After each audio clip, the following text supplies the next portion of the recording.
President Volodymyr Zelensky is in Washington. It is his first trip abroad since Russia invaded in February. And in the last half hour, he has been welcomed by President Biden at the White House, along with Dr. Jill Biden. A little later, he will address a joint session of Congress, and US leaders are expected to announce a new package of military support for Ukraine, including a Patriot air defense missile.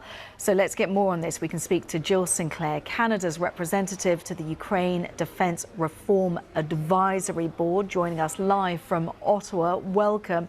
We know that the US is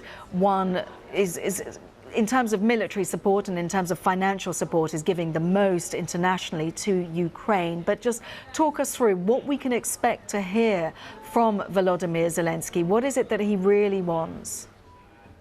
Oh, Kasia, thanks for having me. Look, what Zelensky needs and what we need to give him is weapons, weapons, and weapons.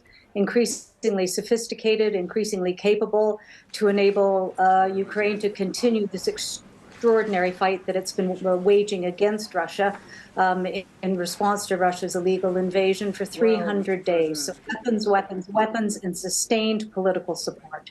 So as we're watching Volodymyr Zelensky and Joe Biden together inside the White House, and I cannot understate just how historic these images are. The first time that Ukraine's leader has left the country since the 24th of February, when Russia launched that full-scale invasion of Ukraine.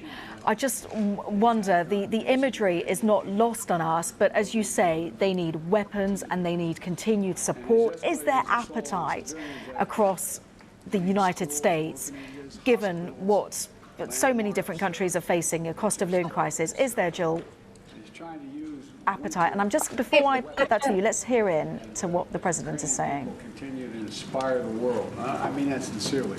Not just inspire us, but inspire the world with their courage and how they have chose their resilience and resolve for their future. And the American people have stood proudly with them, Democrats and Republicans, together with our allies in Europe and Japan and other places, to make sure you have the financial, humanitarian, and security assistance that is needed. We're going to talk about that today. And we're going to continue to strengthen Ukraine's ability to defend itself, particularly air defense, and that's why we're going to be providing Ukraine with Patriot missile battery and training your forces to be able to accurately use it.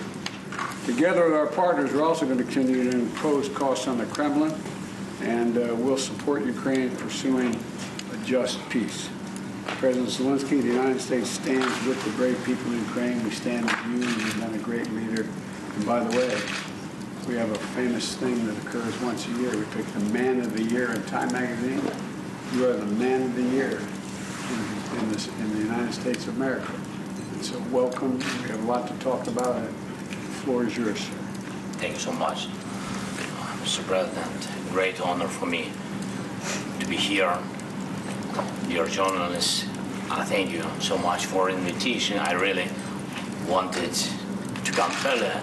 Mr. President knows about it, but I couldn't do it because the situation was so difficult. And now, if I came, in that we control the situation, and because of support. And first of all, because of your support, and I understand that we have very important topics, and we'll discuss them, everything, so many challenges in Ukraine, in Europe, in the world, and from energy to the situation on battlefield. But first of all, all my appreciations from my heart, from the heart of Ukrainians, all Ukrainians, from our nation, strong nations, all the appreciation to you, first of all, Mr. President, for your big support and leadership. Of course, Europe, many countries helped us and are helping now, because the war is not over. It's a bit, but anyway, but that is your leadership. Thank you, first of all. Thank you so much, Mr. President. Of course, thanks my partisan support, thanks Congress, and thanks from our just ordinary people to your ordinary people, Americans, I really appreciate. I think it's very difficult to understand what does it mean when we say appreciate, but you really have to feel it. And thank you so much. Great honor to be here. And yesterday I was on Donbass in Bakhmut. That is the place on the east of our country. You know all the details.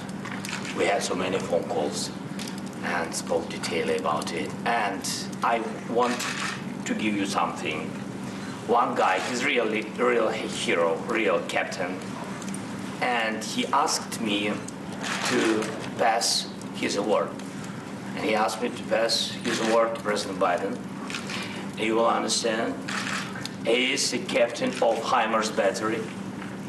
Yes, he's very brave, and he said, give it to very brave president. And I want to give you, that is the cross for military merit. That is one. Oh, God love you. Yes, that is from him, and I have the list. He wrote the list. Yes, I didn't read, Mr. President. I can't read. It's not it's in Ukrainian language, but here the translation. It's from Thank him. you. And his name is, I have his name, I could Yes, contact him? yes. Pablo. Pavlo, так. Well, undeserved, but much appreciated. Thank you. Thank you. Thank you. I He will- said that many his brothers, this system saved. So thank you very much. Well, we have a tradition here, and I will give it to him. My son, who fought in Iraq, they have what they call a command coin. You've seen those coins we have in the battlefield? I will make sure that he gets one of those. Great. Give me, I will give. Well, thank you. Thank you so much. Appreciate it. What a great honor. Thank you. Great honor. Well, thank you, press. Okay, thank you.